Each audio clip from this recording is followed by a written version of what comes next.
is up, everybody? Welcome to the Ace Industries podcast. I hope you guys are all doing really well. This is the podcast where we get unfiltered stories from athletes and real recognizes real. Today is a special podcast because we got not one but two athletes. Both are receivers from Lindsey Wilson University, Simon Keating and Jamari Sowell. Let's give it up for them. Do some snaps. I don't got a sound bar yet. But I'm really excited to have both these guys on here. We both got some good topics to hear from each one of them. On one side, we got Simon Keating, who's, like I said, a wide receiver from Lindsey Wilson, and he's going to be talking about how grades and academics are important and how they can change the outlook and views from the coaches and the coaching staff on you as a player from personal experience, and how those grades and academics can also open up other doors and opportunities from said coaching staff. And then on the other side, we got Jamari Sowell, who's going to be talking about, his grind through injuries and what it takes to get over that and persevere through, the mental and the physical aspect of all that adversity, and just how to really, get nitty and gritty and get through that thing. So I'm really, really excited to have both these guys on the show. They're both all academic honors guys. Jamari even made the president's list at Lindsey Wilson University. So kudos to both of them for doing so good in the academics aspect of, the college athletics world. Simon, for the people who don't know you yet, who are you, where you're from, and how has football become a part of your life? My name is Simon Keating, like you said. I am from Newport, Kentucky, and then at school I did, just to give y'all kind of my educational background, I did my major in sustainability and environmental studies, and I got a minor in communications. And then now I'm getting my master's in business administration, doing a whole little bit in school. And then for football, football became part of my life when I was around 6 or 7 years old. I was doing a bunch of little different sports. And then my uncle seen me at a corner store, same corner store I still go to when I go back home. But he seen me at the corner store. He was running the football program. I was running out of the store, and he grabbed me. He was like, "You sure you ain't stealing?" And I was like, "Nah." He was like, it was literally like, it was funny. He was like, "All right, well, you running fast." He was like, "You might as well come. I'm going to go talk to your mom. You might as well come and do a little football tryout." It was supposed to be like the next day or something. I went, did the tryout, and never looked back from there. It was fun. That's awesome, man. That's a great story. And I'm glad that you also, like how you're saying, you had someone to kind of pull you into the sports world, even though he was accusing you of something, but you wasn't doing it. Nah, he was definitely I'm glad that you had somebody to, kind of pull you into that sports world. And as far as, the school's been going, it sounds like, you got degree after degree. Like you're going to be set once you're done with this master's, man. That's awesome. Yes, Congratulations on that. Thank you. I started 17, about to get my master's 22, so that's awesome. Be young when I'm done too. Got a whole lot of life ahead of me. That's awesome, man. And Jamari, same thing. Give the people your background and let them know, how you got there at Lindsey Wilson University. Football, how it's become a part of your life, all that good stuff. Like he said, I'm Jamari Sowell. I'm from Mount Juliet, Tennessee. Interdisciplinary studies degree major. And football has been around majority of my life. My pops played football, older brother played football. So I'd say probably the first time I picked up football, I was 5 years old. So I've been on this journey for 17 years. Wow. Got to meet a lot of people and a lot of athletes and stuff like that. And man, I just appreciate you, Sammy, for bringing us on here and let us tell our side of the story. Yeah, no, absolutely. It's no problem at all. I'm glad that both of you guys were able to join in.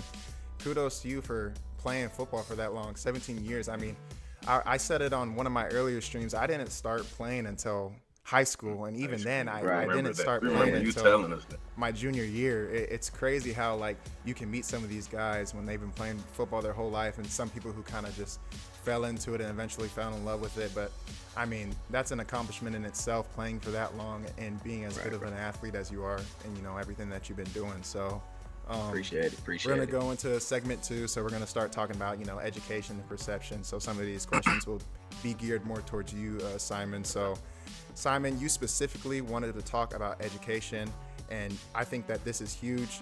When you first got to college, you said that your grades specifically, weren't where they needed to be. And how did that affect the way that the coaches looked at you? coming out of high school, I had really bad grades, and then I only took the ACT once. And once I think I got a 19 or a 20, I was like, hey, I won't touch it again. Yeah. So I was kind of like put school in the background, especially once I had my little football offer, and I was like, all right, I'm gonna make it. So when I kind of showed up, I realized, you show up freshman year, you're gonna have people in your class, you're gonna have people ahead of you, and then they're gonna be recruiting for afterwards. And by the time when I started, I kind of realized, like, all right, I'm in the background. Like, as soon as I got there, I was like, they don't really care about me, kind of thing. And then it was like definitely a lot less of a respect level, because I felt like just people looked at me and they're like, all right, he's gonna take a long time to learn, he's gonna take a long time to adjust, and he's not really gonna get it off the rip. But like, I knew personally I was smarter than that. So once I got through like that first little semester and kind of kept on top of things, I realized how much of a different perception they had of me. They was like, all right, like, he learned the playbook first year. And most people, especially the freshman year, I learned the whole playbook freshman year, and they was like, what? Like, that's a little wild. Yeah. Grades wise, I kept my grades up. We had like study hours and things like that, and you had to get 10 a week. I was doing 20 hours a week. I was living in the library, getting good grades. Like I said, I kind of felt like they didn't really see me on the football field, so I kind of wanted to make a name in another aspect, and I felt like taking education serious really, really helped with that. Like I said, by the time I got to the end of the year, not only did they like look at me different just from a respect level, they kind of trusted me a lot more just with getting in on the field, because I knew the playbook and all of that. And then trusting me off the field, I kind of realized that I'm getting my classes checked less. They didn't care what I did when it came to my study hours. We had an academic book we had to sign where you had to make sure they knew everything we were doing throughout the day, the whole week. And like, they stopped caring what I was doing because I was doing so good. Yeah. So it definitely benefited me in the beginning, kind of realizing and taking it more serious out of high school. But I feel like one thing I wanted to kind of, everybody says it, but like, taking it serious in high school, that kind of gets rid of all that stuff I had to go through. It really does. Like, when you come out of high school and you got that 3.5 plus, you did your ACT, you did it the right way. Your coaches can bring up multiple academic things that you done in your school career already before you even get to college. It kind of gives you a stepping stool by the time you get there. Yeah. I really like that answer too, because how you kind of tied in when you did start taking it serious, and then you added in the fact that you knew the playbook. That's two things that just kind of shows the coaches, like, okay, we can trust this, we can trust this cat a little bit more, because they not necessarily babysit you, but they don't have to worry about, watching and looking over your shoulder all the time, in terms of the classroom, like how you were saying, because they know, he's going to his classes, like, maybe we should worry about the class checks for somebody else. They can dedicate their time somewhere else and know Simon's on top of it. He's doing what he's supposed to be doing, and he knows the playbook on top of that. So if we need him in a game situation, we're sure that he's going to be ready. And like how you're saying, I agree, and I feel like the coaches probably also agree and think the same way, because when they can trust you in both those aspects, it translates to going onto the field and doing great things in that aspect. So I got another question. So at what point did you realize that grades were just as important as stats? Definitely, like I said, definitely after high school, for sure. And I wouldn't even say like my freshman year, really. Like, I was really doing all of that to get on the field. Like, I was so locked in the other aspects, because I was like, all right, they got 100 people in front of me when it comes to athleticism and age wise and all of that. So I was like, let me get the school stuff right, so then when it comes to that time, I'm there. So yeah, absolutely, like, I can get on the field and get my stats. So I was really worried about stats still in the beginning. Obviously, I did it a different route than most people do, and just going out there on the field and being a dog, all the above. But I feel like we're gonna tie into later, I feel like it was after I got injured. I got injured a couple times in high school. Had a couple little small injuries throughout my freshman, sophomore year, but I put myself in the position to play my junior year. I was a backup. I was playing every game, and I think it was it the first or second week of our season, I broke my foot, and I was playing every game still, practicing every week with a broke foot. Went through the whole season on the broken foot. Yeah, we actually, this kind of where we got done with the season, and my bone in my foot was dead, so they removed it. So I was out for the spring. Jeez, man. And sitting there watching SAQs, watching workouts, watching people get spots and play football right after I just had one, and I'm watching people, take my spots, and then I get back. By the time I get back, I'm a 3. Like, that's when I kind of realized, I was like, you already, when I showed up freshman year, I'm like, all right, I probably won't make it to the NFL. I already know it's that small percentage of a chance that you even kind of develop into that kind of player. 3.6? Something crazy. But it's like, you always got that mindset, like, I want to have a backup plan. But then when it's like, all right, school really is more important than your sport, it's like, when you get hurt and you realize, like, that, like, it's only going to last forever. Whether I do go to the NFL, whether I do get to the highest level, I get paid the most amount of money, like, when I'm done with the sport, when my body gives out on me, I'm going to have to do something else. Yeah. Like, even if I am set with money, I'm going to have other things that I can think about, other things that I can get into. Like, they just say you got all the money in the world. They say money don't bring happiness. Like, eventually you're going to want to go help out in other ways. And having an education and knowing where to start is going to improve that. No, absolutely. I felt like definitely after I got injured. That's great. No. And like how you were saying, after the injury, you kind of had a realization basically of what you needed to do and where you needed to put yourself in a position in order to start succeeding, especially after college athletics. Yeah. Because even if you don't think that you have the chance to go to the league or go play pro anywhere, having that backup plan in mind, like how you're saying, is perfectly normal for any college athlete. And I think that every college athlete honestly needs to come up with something just in case that their plan A doesn't work. You always need to have a plan B for something in all aspects of life. So I think that's great. And that's one thing, like, to add to that real quick is like, having that backup plan is great, but being able to be, being able to accept the fact that it may change. Yeah. Things change all the time. Like, I got here, I had a whole different plan. Obviously, when you're a little kid, you just want to do sports. Mm-hmm. But, like, even my plan for my freshman year when it came to education and having a backup plan after I get done with college if sports doesn't go how everybody wants it to, like, that's changed. Yeah.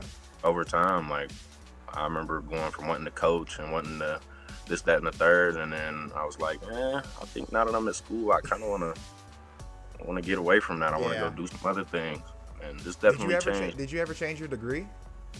I liked science, so I started biology, and then I switched to sustainability, but I liked sustainability way more. Biology was a whole lot of just remembering things.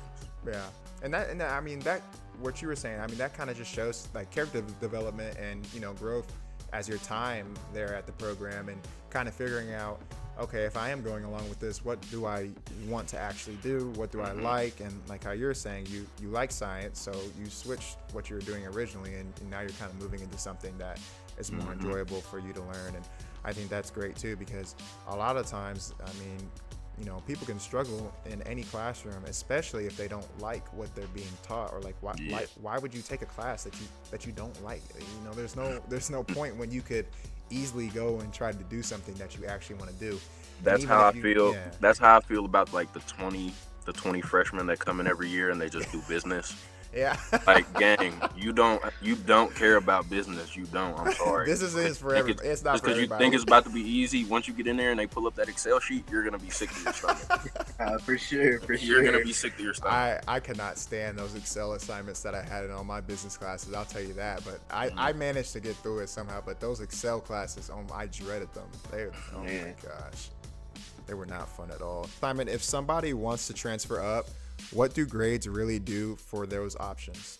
Honestly, more than stats, because you can have 0 catches, 0 touchdowns, or you can have 100 catches, 100 touchdowns, and if you got 0 grades and 0 work put in the school or in the classroom, you're not going anywhere. Yeah. Like, it's just that simple. You have to have it set up, like, in school for you to, like, even have a chance to go somewhere else.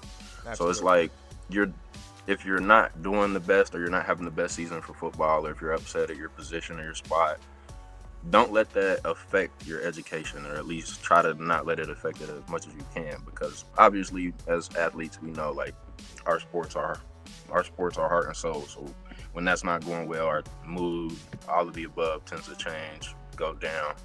But I feel like having some sort of discipline when it comes to your school, and your education, and making sure that always comes first, or at least that's always just like the priority. Like that's gonna be before I show up to practice. I'm gonna have my schoolwork done before I go to sleep, before I study my plays. Like my school is in place. Like just making sure that that's done is the key, because you, like I said, you can't go nowhere. If you call a coach, he's gonna call your coach, or he's gonna call your high school coach, he's gonna call the athletic director, he's gonna call somebody to where he can be like, all right, and then even after that, you gotta give them your transcripts. So you literally can't get in if your transcripts don't meet the requirements, and then say they do, but they seen like the year or two before you got your shit together that you didn't care at all. So they're gonna be like, we got somebody else who actually cared those 2 years he didn't. We're gonna take them before him.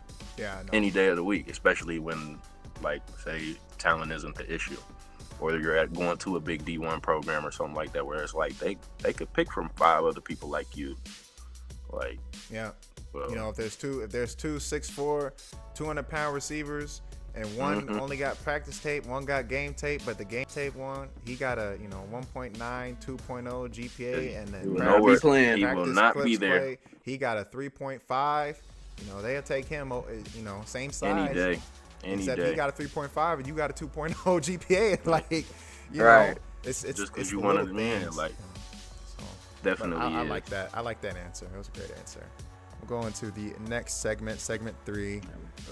So, Jamari, what did it take to actually turn things around academically? Because it doesn't happen overnight. Oh no, for certain it didn't happen overnight. Honestly would say, you know, and Simon can vouch, freshman and sophomore years, probably running the roughest when it came to academics and stuff like that. Because I was a little bit different, you know. I wanted to actually get on the field, you know, put all my focus on being great on the field instead of in the classroom. And honestly, just watching Simon, you know, having people in my corner, you telling me like, come on, you got to get those grades up if you actually want to play and stuff like that. Because, you know, when we got here, it was always if you didn't have this certain GPA or these certain grades, then you can't travel because it's costing the team more money than anything. So that made me, in a way, like feel like, dang, I'm being selfish right now because I'm costing the team more money to travel instead of just doing my work and, you feel me, keep saving money and stuff like that can go to different things, you know. For instance, the community. You know, we do a lot of community stuff when it comes to Lindsey Wilson and football and stuff like that. I know you remember the Malvina Farkle days, of course. Malvina Farkle day, I was just about to say it. No cap. Oh my gosh. We picked up probably like 200 pounds of trash that day, man. Probably more. For real. Explain. Go ahead and explain to them what Malvina Farkle Day is. I bet they'll like that. Go ahead and explain. So what time we get up? I think they wake up for like 5 or 6 in the morning. Yeah, something like that. Then they have breakfast around like 7. You got to be in the caf at 7. Mandatory for football players. If you're just on campus, like if you're just like a regular student, 7:30, 8 o'clock. Yeah, like it's a little bit later. But they're gonna bring like fire trucks, ambulance out. They're gonna come in there with like air horns, like pans and pots beating on your door. They're gonna wake everybody up. And then you meet in the caf. They're gonna do like this big speech. And basically you choose a group in the cafeteria that you're gonna go do community service with. And whenever everybody leaves, you go with your group and you go do whatever your group's go about to do. And you know, football, we always go do the hardest stuff and we go run around the streets with construction vests and trash bags and gloves on like we're a bunch of prison breakouts. 100 of us in the vests like, picking up it's trash. 150 of us, like we didn't just get out the Columbia County jail cell or something. Yeah. No cap. Oh my God. It was fun though. It was fun, you know, kind of doing that instead of meetings or what else, you know. It definitely brings like a lot of team bonding. Yeah. Especially running across the road making Coach K mad for sure. Yeah.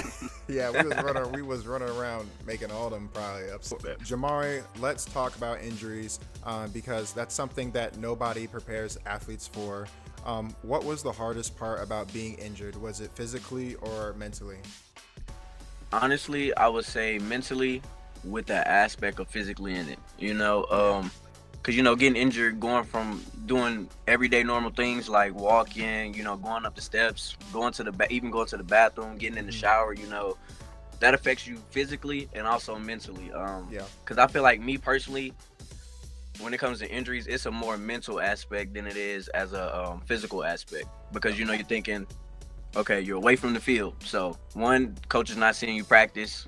You're scared to lose your job and stuff like that, and then two, just I'm injured. Like, Yeah. I might ask you a question, hey, how's everything going such like that. Just saying you're injured over and over again really plays a hard reality in your mind. Yeah. For sure. No, yeah. I never actually sustained the injury other than like when I was really young, but never in football. So I'm extremely lucky, but I do remember when all my teammates were injured, and I'd always go up to them and I try to just put a hand on them and ask them, hey, how you doing? What do you got to do for, the PT and the recovery? What's the process when you're going to be back?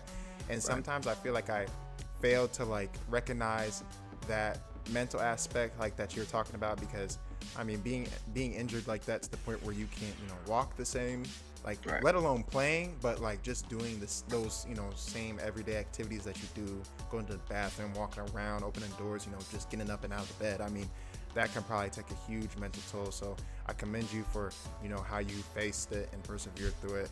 And thank you. I commend you for that. Appreciate it. The next question that I got for you is, how does an injury mess with your confidence?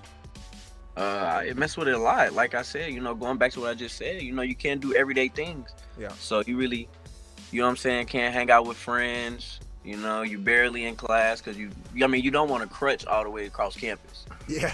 And with the injury I sustained, I would say probably my worst injury is rupturing my patella tendon. So, and it was my left leg, and I honestly really couldn't drive at all.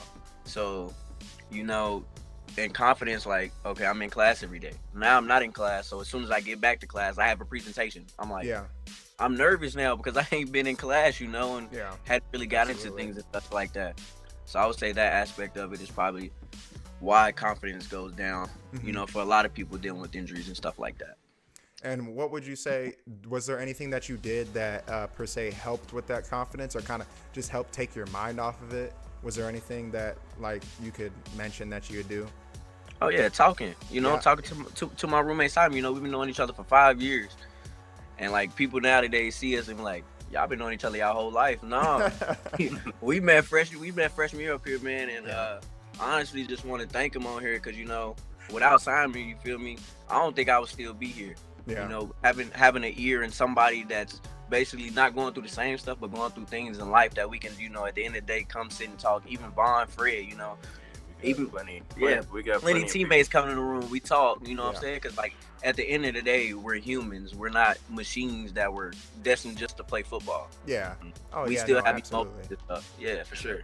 And I feel like from the public's view on that too, like sometimes they probably don't really see that because they're only watching Saturday. They're only watching game day. They're not, they're not seeing the morning lifts, the meetings, the talks in the caf, the talks in the classroom, when people run around pulling pranks, shooting each other with those orbs, like the orb guns and all that. Like they don't see they don't see all that. So I think that it's great that you had your teammate, and it sounds like you call my brother Simon, that was able to be there, stay there, and be an ear to listen and a mouth to talk. And just all that camaraderie, it goes a long way. And I'm really glad that you found that. And I mean, if there's anybody else who is watching or who sees this, they'll be able to probably come to the same conclusion. Like when you're with your friends and going over stuff and talking about just everyday things in life, it probably helps kind of ease that mind and take that stress and pain from the injury away a little bit. So for sure.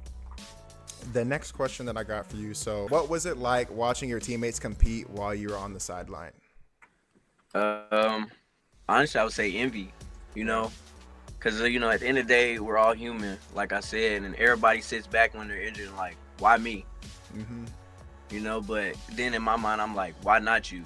You feel me? You still have the opportunity to be out with the brothers that you went through spring camp, fall camp, 100-degree heat, almost dying. Yeah. Almost dying. Why not cheer them on instead of being selfish, sitting over there soaking in you feel me? Like, so I enjoy watching the younger guys get out there and have fun. because when we came in, we had just came off the Natty season, so it was strictly business. Yeah. Strictly business. So, just being able to sit back, watch the younger guys have fun, laugh, smile, and do things like that, it brought me peace with my injury.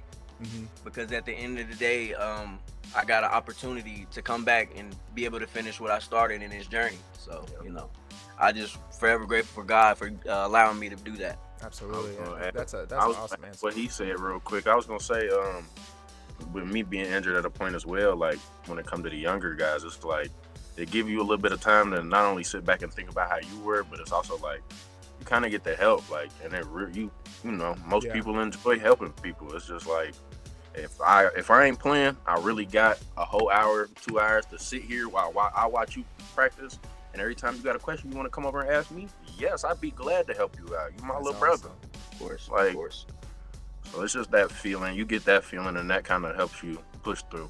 Yeah, no, that's awesome. And both those answers are great because, I mean, Jamari, you're talking about, like, at first you felt envy, but then you go on to think, well, why not you? And then that kind of leads you to kind of get that fire under you just for watching your teammates play, and it kind of just gets that fire under you to cheer them on and be happy in them and with them. And then Simon, what you're talking about, the aspect of even though you're hurt doesn't mean that you can't be a factor in anything. Starting to help those young guys if they have questions in terms of anything with the playbook or anything at all when it comes to their job as a receiver, being a veteran guy. I mean, you know all those things. So both those answers are great. I think you guys both are you handled what happened to y'all very well and persevered through everything very well. So that's awesome.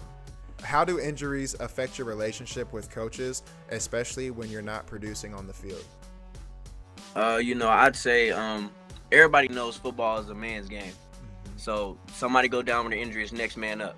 Yeah. You might not get the love that you want from the coaches, like asking you okay on a daily basis, because at the end of the day, they have a job to do. Yep. You don't want them being worried about you. You're hurt, man. You know what I'm saying? So that's what I go back and say, like, keep a smile on your face even when you're injured. They gonna ask you if you're okay, but at the same time, they got a job to do. Because then if y'all not producing, y'all not winning because he's worried about you, he lost his job. He can't feed his family. Yeah. So I wouldn't take it to heart when it comes to a relationship with coaches after you get injured. Because at the end of the day, it's a business. Like, I mean, that's all I can say about it. That's awesome, man. Definitely.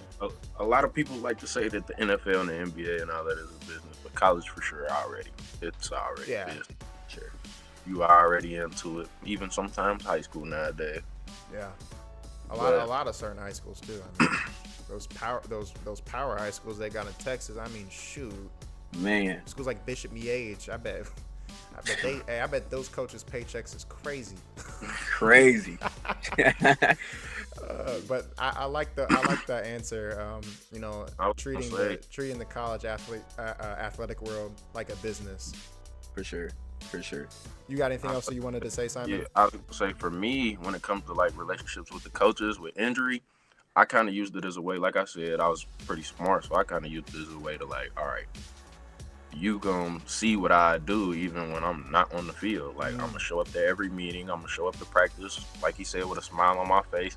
I'm gonna help out everybody I can. I'm gonna hype up everybody I can, and it's gonna get to the point where the coach gonna have to turn around, and he'll tell you it's gonna happen plenty of times. You probably even realize it yourself, Sammy. But it's coach gonna turn around and ask me like, "Hey, is this right?" For sure. And I've been sitting there so long, I don't observed everything. I done been here so long that I'm gonna tell him like, yeah, that's right. I know what to do. I'm surprised you don't, but I know what to do. Coach Simon. Like, no cap. But it gets to the point where it's like you kind of use it as an advantage of like, all right, like I may not be physically available, but even when I'm not, I'm still useful.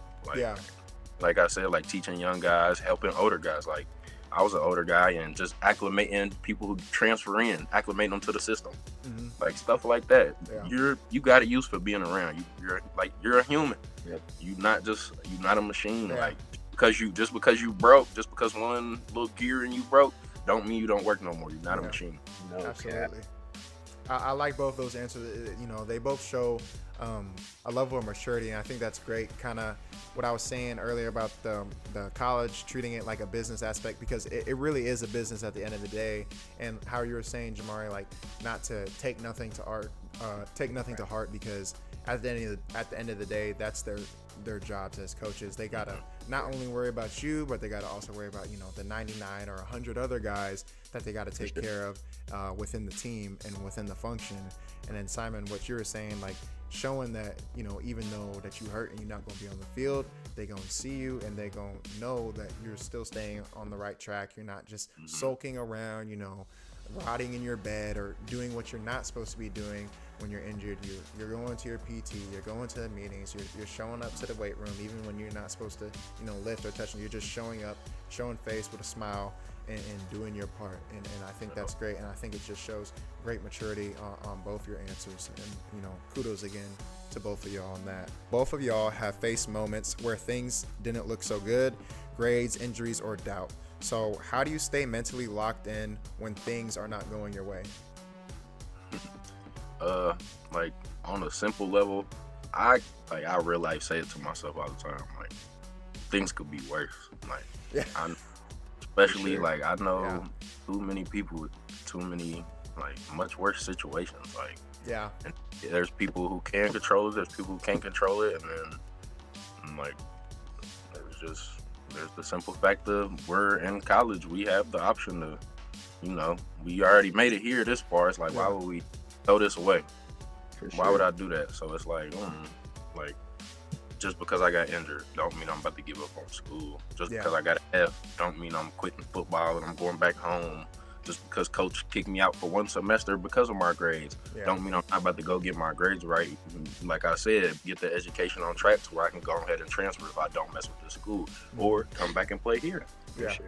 Like all of the above, like I feel like just having that mindset of like, especially in small situations, like coach just yelled at you. All right, it could be worse. Like it literally could be. Coach could have just kicked your ass out of practice. Also to add to that, you know, at the end of the day, you got to be a man. You know, I mean, injuries suck and stuff like that, but you call out of work 2 weeks in a row. I mean, you ain't gonna have no job. So, I mean, so just man, I would say just go with the flow. Don't try to do too much, but don't try to do too little. You know what I'm saying? Keep it neutral and just let everything flow, man.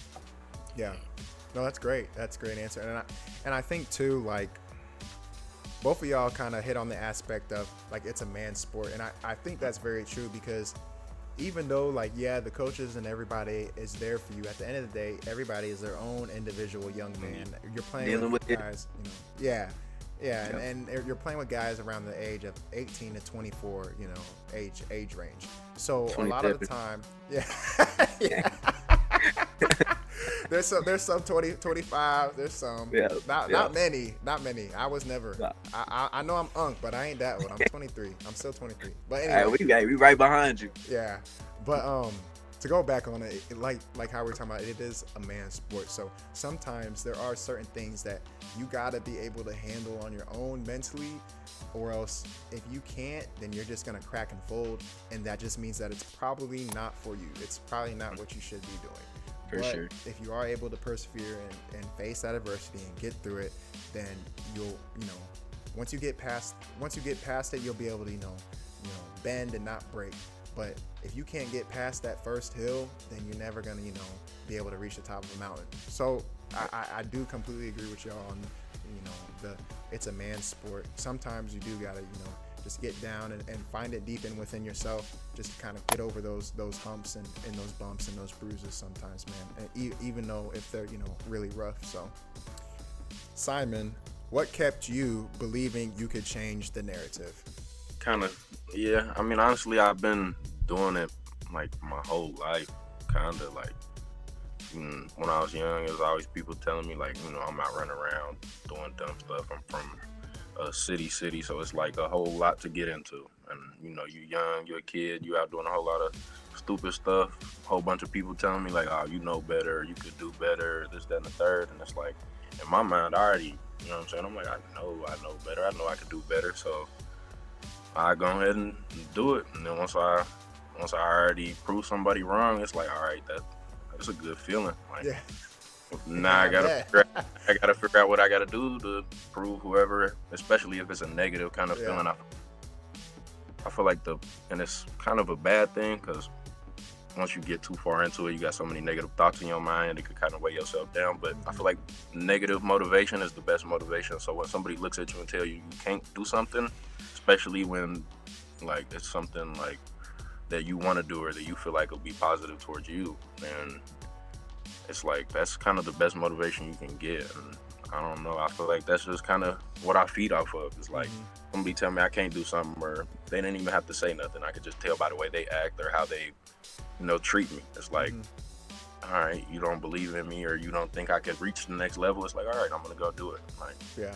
and I'm gonna be determined the whole time. And then as soon as I'm done, I'm gonna look back and I'm gonna look at you and I'm gonna still be determined. Yeah. By you behind me. All right, I done passed you and I'm still going. Yeah. I ain't even gonna give you no time to catch up. Yeah. No, that's awesome, man.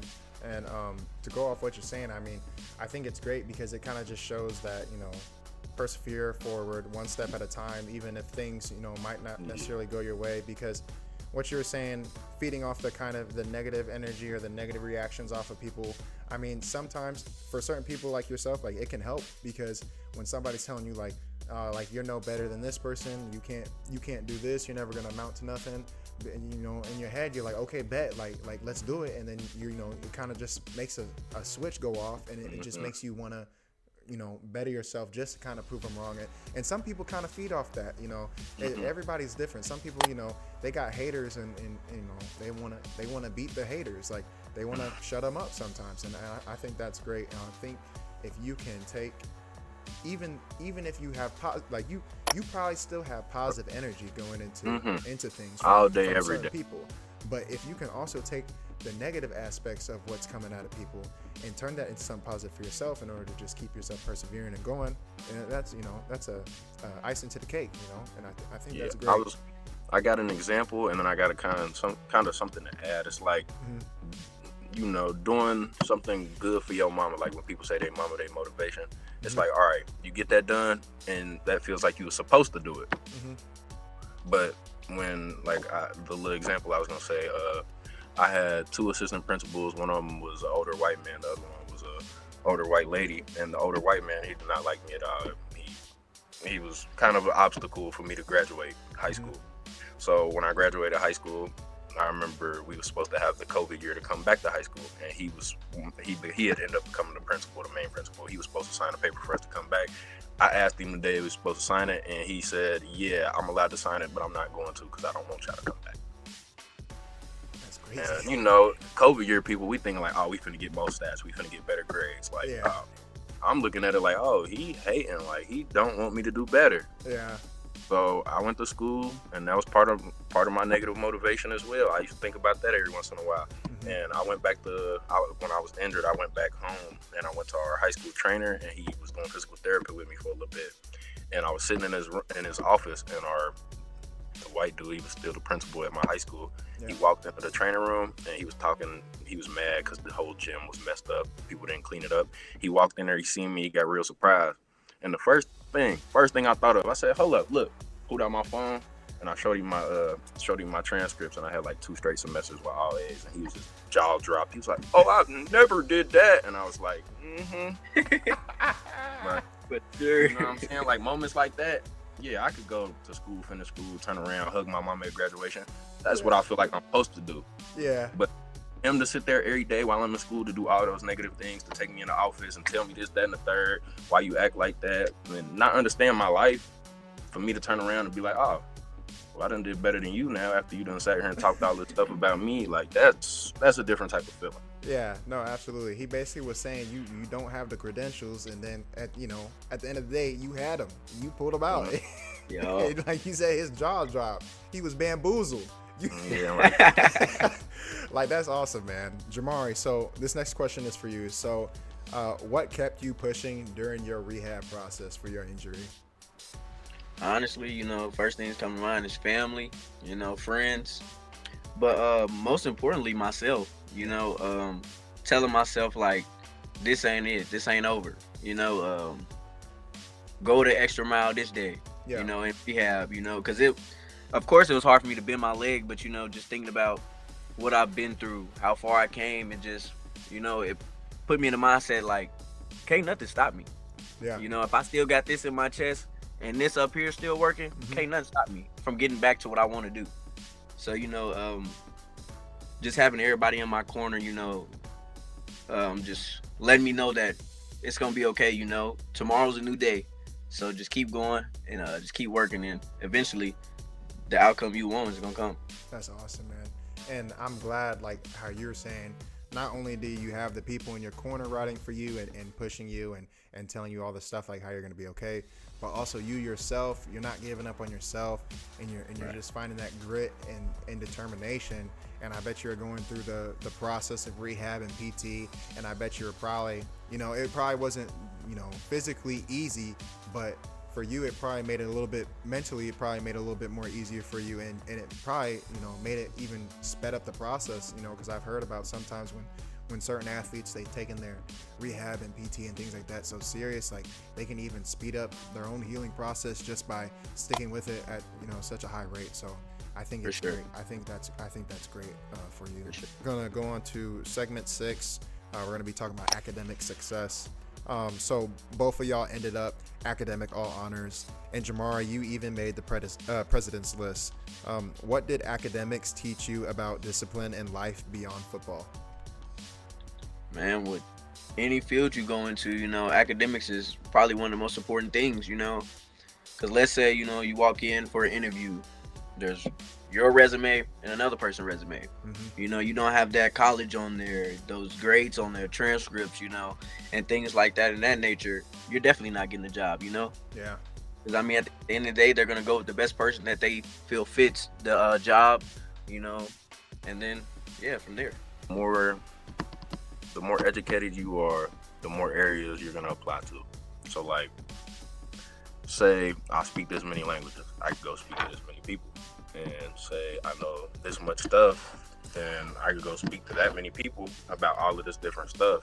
And we done talked about building connections and stuff like that is a key.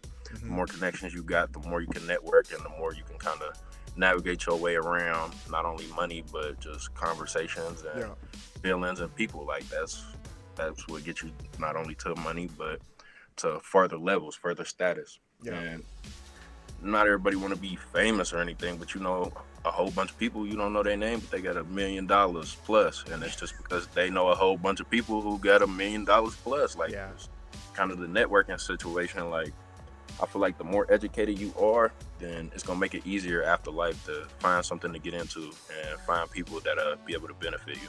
Yeah, no, absolutely. I agree with both of y'all and both of y'all answers. I was gonna add in like my piece, like especially after college, when I was trying to find a job, I was just going from dealership to dealership with my resume. And granted, I built it up a little bit with part-time jobs, but I think the thing that stood out the most was just having a degree overall, because that just shows that you stuck out, 4 or 5 or 6 or however many years of college you stuck out to get that degree. You went to those classes at the times that they were required. You did the assignments, you did the tests, you did the presentations, you did everything that was required of you. And now you got, this applicable paper from this institution, school, university, whatever it is. And it kind of just shows like that you're ready for that, that workforce, whether it be an office job, factory job, construction, it can be any type of job depending on what your degree is. For sure. And I think, like how y'all both are saying, it will apply you to be able to, one, how you're saying, Jamari, build your resume, but two, Simon, how you're saying, build connections, because people that in the job world is sometimes more important than what you already have.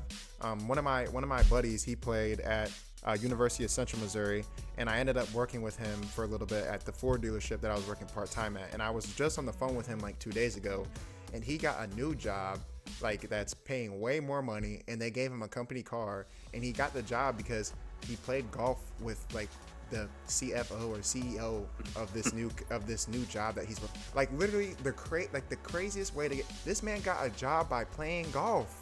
and a truck with it. Get like that though, and then like, like that's connections. You know what I'm saying? Sure. So, and I don't think he would have gotten it if he didn't, one, have his college education, that he already had, and two, have the resume built up that he had. And I think having both of those and then applying himself when he was talking to this guy, because the guy must have liked him enough to offer him a position to be a salesperson for the position that he was, applying for. Otherwise, he wouldn't have like, oh yeah, I'll put in a word for you so you can go get this job. He wouldn't have done it unless he thought this dude was competent and if he liked him. And he was able to connect with him on a professional and personal level just by his past history and what he's done in school and applying that into real life. And I think both of what y'all just said, a lot of these athletes need to hear that, because like how you guys were both saying earlier, if plan A don't work, what's plan B? What are you going to do? Yeah. So, man, I ain't gonna really, even if you get out of high school and you don't want to go to college, go for that first semester, because then when you leave and you tell them that you went, you could walk into any job, like any regular job, and be like, yeah, I'm in college. They gonna give you that money. Yeah. It just shows work ethic. You don't even have to stay. Don't even finish. Just show up and tell them you in there. No, we need them to finish. Hey, y'all still gotta finish. For sure. Segment 7, advice to the athletes. So I asked both of y'all. Y'all just answer one at a time, whatever y'all want to do. If a young wide receiver is watching this right now, struggling with their grades, injuries, doubt, or anything, or any athlete for that matter, what is something that you would tell them? Don't give up. You don't learn nothing by quitting it. You're gonna face trials and tribulations every day of your life. So why quit now when you've already taken, those steps to get through what you've already been through? Because at the end of the day, life isn't easy. So just find ways to get around different challenges and things like that instead of just quitting entirely. Because at the end of the day, it's not going to make you a man. Yep. So, yeah. Yeah, so like a big help with finding ways to get over these obstacles is having it don't got to be the best or most perfect. Me and him ain't perfect humans. The people we hang out with ain't perfect. But having a circle, having people to hang out with, people to pick apart their mind, talk to them, just all of the above. Maybe it just relieve your stress, just talking to them, having a conversation about something that don't even have to do with what you're thinking about. Maybe you talk about what you're thinking about and you kind of get over that problem, or you figure something out to help with that problem. All of the above, I feel like just having people around you that you at least feel are positive in your mind, or that you can tell are positive people for your life is definitely something that'll help with those kind of obstacles, and to definitely give you more of a easier path through it. Absolutely. No, those are great answers. To add one more thing, my fault. To add one more thing to it, it's okay not to be okay. You feel me? Just like he said, find somebody you can talk to. Because at the end of the day, yeah, you telling your feelings, you might feel like you soft, but at least you getting it out and holding it in. Yeah. Because at the end of the day, you hold it in, you're beating yourself up more than anybody else could. Nah, yeah, though. I ain't gonna lie, I done called him and then our two other roommates one night, bawling my eyes out, like, balling. Yeah. All three, I'm talking about middle of the night, all three of them answered, sat there and talked to me. For sure. Like, you gonna need people like that eventually, because like, imagine I'm sitting there crying by myself, I ain't got nobody to talk to. Who knows what I do tonight? Shoot. And not to say it like that, I don't be thinking like that, but other people, still though, other people have those type of problems. Yeah, and it's better to get that out and talk with somebody about it rather than be in your bed or be in your car by yourself. Like, it's just sometimes humans, like, we need to like find some way to release or like relinquish whatever stresses or whatever emotional distress that we're feeling. It's like you're saying, don't hold it in. Like, let it out. If someone truly cares about you, whether that be one of your teammates or your friends or family, whoever it is, they will listen to problems and your feelings, because at the end of the day, it should be validated by people who say that they care about you. At the end of the day, it should be validated by them. So if you guys were watching on the live stream, I really do appreciate it. Be sure to like, share, and subscribe to the YouTube and the Twitch. They're both going to be the same handle. It's going to be XACE XST2X. Same for both the handles. Just go ahead and follow, like, share, and subscribe. I really do appreciate it. Jamari and Simon, you guys were great. Thank you guys so much for being on the stream. And I hope everybody who is watching, have a blessed rest of y'all day. Appreciate you having us. Yes, sir. Absolutely. Thank you for the opportunity, Sammy. Absolutely, Miss playing man. with you, my brother. I miss playing with y'all too.